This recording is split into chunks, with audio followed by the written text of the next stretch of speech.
Hello, I am Nikita Keni. Welcome to my channel. Okay, today I am starting complex number. As we all know, because of lockdown, most of students are not doing properly study and basic concepts, not learning basic concept. So मेरे इस videos में maths हो physics हो आपको सब basic terms सीखने को मिलेंगी. Okay, but for that you have to subscribe my channel, like and share video. So जैसे कि अभी तक हमने पढ़ा है real numbers. Okay, real numbers include natural numbers, whole numbers, integers, rational numbers and irrational numbers.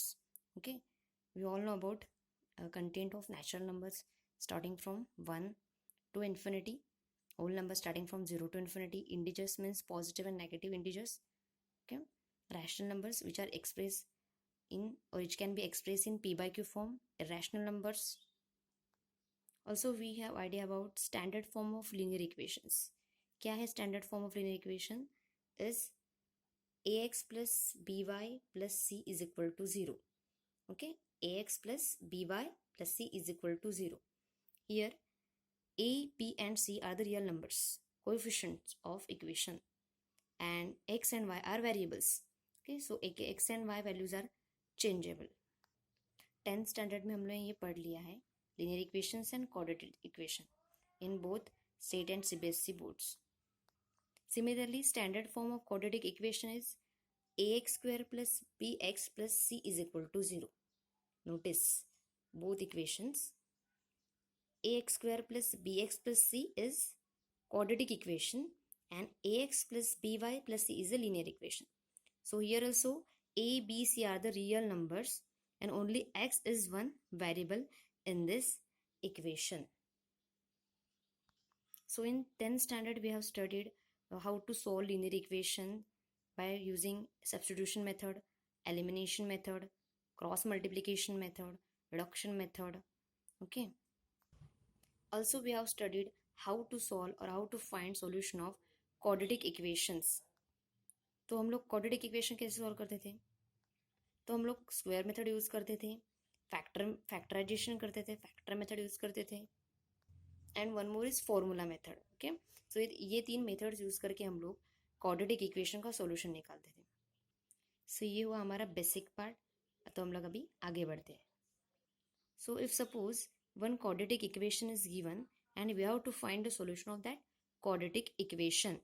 So example is x square plus c is equal to 0, or we can write x square plus 0x plus c is equal to 0. Okay, and if suppose c is equal to, then so we are putting c value, then equation become x square plus 1 is equal to 0.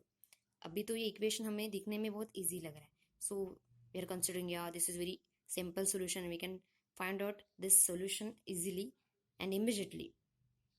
So suppose हमने start किया, so x square is equal to बन गया -1. तो क्या आया हमारा आया x square is equal to -1.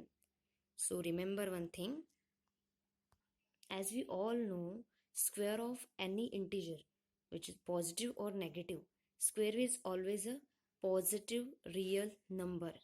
Okay, suppose we are trying to solve square of the -1 or 1. So 1 square is equal to 1 and -1 square is also 1.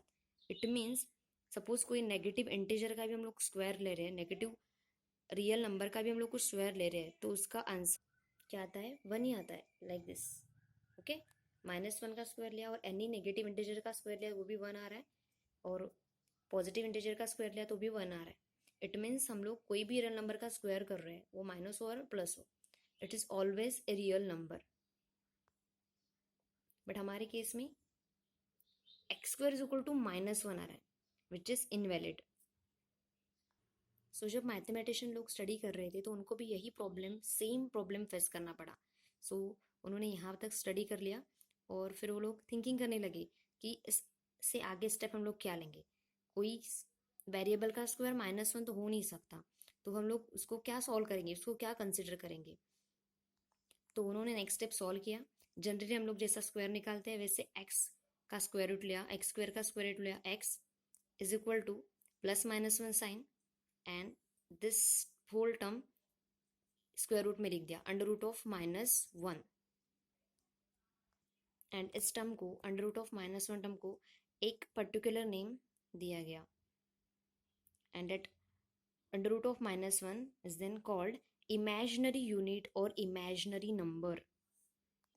आगे study continue करने के लिए मैथमेटिशियन ने ये नंबर इमेजिन कर लिया कि अंडर रूट ऑफ -1 को हम लोग कुछ तो लेटर हम लोग डिनोट करेंगे, so we can solve further. So उन्होंने उस particular under root of -1 term को इमेजिनरी यूनिट नेम दे दिया और imaginary number, and letter which is denoted by this under root of -1 is small I. So that is I is equal to under root of -1, or we can also write this I square is equal to -1 by taking square of this term. I square is equal to -1 and only I is equal to under root of -1. I hope you understand up to this how to solve quadratic equation and imaginary unit और imaginary number क्या है, okay, और क्यों हमें वो मिला है। तो हमारे लेक्चर का जैसे नेम है कॉम्प्लेक्स नंबर के, तो हम लोग अभी कॉम्प्लेक्स नंबर क्या होते हैं वो स्टडी करेंगे। Complex numbers are generally denoted by Z, capital Z, and can be written as Z is equal to A plus IB, A plus IB. So here actually complex number is divided into two parts. First part is the real part and second is the imaginary part. Okay. Why it is called as real part or imaginary part? The reason is the first part in which A is a real number, like this. A is belongs to R. So first part contain only real number, so it is called real part. Okay. First part में बस real number आ रहा है तो हम लोग उसको real part बोल रहे हैं. Okay. In second part, B is also a real number. B is also belongs to R, but I term is coming. So IB is completely imaginary part. अभी जैसे हमने स्टडी किया I को under root of -1 हम लोग बोल रहे हैं, ओके, और उसको हमने नेम दिया है इमेजिनरी यूनिट और इमेजिनरी नंबर। सो जहाँ पे ये इमेजिनरी यूनिट और इमेजिनरी नंबर आ रहा है और उसके साथ कोई रियल नंबर भी अटैच है, फिर भी वो पार्ट हो जाएगा imaginary part.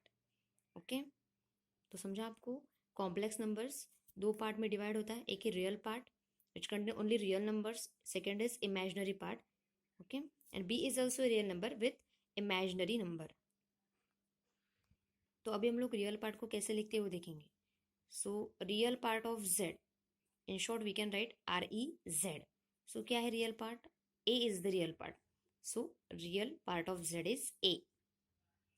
imaginary part of Z is this with imaginary number, so we can write in short I am Z is equal to B.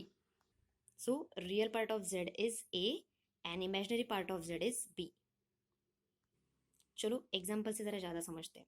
Suppose Z is equal to 2 + 3 है। अभी देखो इसमें भी क्या है, टू पार्ट्स है। Okay, first part is real part and second part is imaginary part. So we can write for this, so Z is equal to 2 + 3i। इस complex number के लिए हम लोग रियल पार्ट क्या लिखेंगे? Real part of Z is 2, because here first part is 2 which is real part, and second part is imaginary part. I am Z is equal to 3. 3 is the imaginary part. Complex number क्या है आपको अच्छे से समझा होगा। Okay, अभी कुछ important points देखते हैं जिनको ध्यान में रखना है हम लोग को for further studies. So first point is a complex number whose real part is 0 is called purely imaginary number. Okay, so कोई भी कॉम्प्लेक्स नंबर है, सपोज उसका फर्स्ट पार्ट, ये वाला पार्ट रियल पार्ट सपोज 0 हो गया तो हो जाएगा purely imaginary part. Example is here, suppose Z is equal to 0 + 3i, so we can write 0 + 3i is equal to 3i। It means यहाँ पे क्या हो रहा है, Z it means complex number क्या हो रहा है, कंप्लीटली 3i आ रहा है। It means only imaginary form में आ रहा है। तो हम लोग ये बोल सकते हैं, सपोज हमारा रियल पार्ट 0 है तो जो कॉम्प्लेक्स नंबर है वो प्योरली इमेजिनरी पार्ट हो जाएगा, इमेजिनरी नंबर बन जाएगा। Second point is that a complex number whose imaginary part is 0 is a real number. So अभी एग्जाम्पल में देखते हैं हम लोग कि सपोज इसमें अभी क्या हो रहा है, तुम आपका इमेजिनरी पार्ट जो है वो जीरो बन रहा है। इट मीन सपोज ये एग्जाम्पल अभी हम लोग देखिए 2 + 0 i बन रहा है, तो 2 + 0 i को हम लोग क्या लिख सकते हैं 2। सो हम लोग को यहाँ से समझ रहा है कि हमारा अभी कॉम्प्लेक्स नंबर क्या हो रहा है, कंप्लीटली रियल नंबर बन रहा है। ओके, z = 2 बन रहा है बिकॉज हमारा इमेजिनरी नंबर क्या है, इमेजिनरी पार्ट क्या है तो जीरो है। सो z = 2। So when complex number whose imaginary part is zero is always a real number. Okay, so thus every real number can be considered as a complex number with imaginary part is zero. So हमारे जो real numbers है, suppose 2 3 4 5 which are situated on the number line, so we can also say that they are also a complex number with imaginary part is zero. तो हमारे जो real numbers है तो उसमें भी सपोज कुछ लिखा नहीं हमने, सपोज 2 है तो +0 है हम लोग लिख सकते हैं। तो उस केस में क्या हो रहा है, हमारा इमेजिनरी पार्ट जीरो हो रहा है, लाइक दिस वे। हम लोग 2 3 4 ये हमारे रियल नंबर्स है, उनको हम लोग ऐसे भी लिख सकते हैं। तो ये भी क्या हुआ, एक कॉम्प्लेक्स नंबर हुआ, 3 is also a complex number, 4 is also a complex numbers. It means all real numbers can be a complex number. Okay, so जो हमने पहले रियल नंबर्स का सेट देखा था, natural numbers, whole numbers, integer, rational numbers, irrational numbers, so इसमें maximum numbers आ रहे थे। ओके, बट कॉम्प्लेक्स नंबर्स में ये सब नंबर्स आ रहे हैं, रियल नंबर्स, इसमें natural, whole, integers, rational. Okay, so ये सब नंबर्स भी कॉम्प्लेक्स नंबर हो सकते हैं। तो हम लोग सोच सकते हैं कि कॉम्प्लेक्स नंबर का एक कितना कंप्लीट और लार्जर सेट है। ओके, तो आज के लेक्चर में हमने देखा रियल नंबर्स में क्या क्या इंक्लूड हो रहा है, standard form of linear equation क्या है, क्वाड्रेटिक इक्वेशन का फॉर्म क्या है, फिर हमारा आर टर्म कैसे आ रहा है, उसको हम लोग क्या बोल रहे हैं, इमेजिनरी यूनिट, इमेजिनरी नंबर क्यों बोल रहे हैं वो हमने देखा। फिर हमने देखा कॉम्प्लेक्स नंबर का डेफिनेशन क्या है, उसमें कौन से पार्ट्स आ रहे हैं, उसको कैसे डिनोट करते हैं, उसका रियल पार्ट कैसे लिखते हैं, इमेजिनरी पार्ट्स कैसे लिखते हैं। ओके, नेक्स्ट लेक्चर में हम लोग 1 बाय 1 सब पॉइंट्स कवर करेंगे और यहाँ पे आपका हर एक न्यूमेरिकल सम सॉल्व होगा कॉम्प्लेक्स नंबर का। तो please subscribe my channel. Okay, then and then you can get all informations of my new videos, notification of my new videos, और इससे आपको कॉम्प्लेक्स नंबर का कंप्लीट नॉलेज मिलेगा और आप लोग अच्छे मार्क्स भी गेन कर पाओगे। And very important thing is that complex number का पार्ट कॉम्पिटिटिव एग्जाम के लिए वेरी इंपॉर्टेंट पार्ट है। सो आपको यहाँ पे हर बेसिक कंसेप्ट सॉल्व किया जाएगा। Okay, so thanks for watching my video.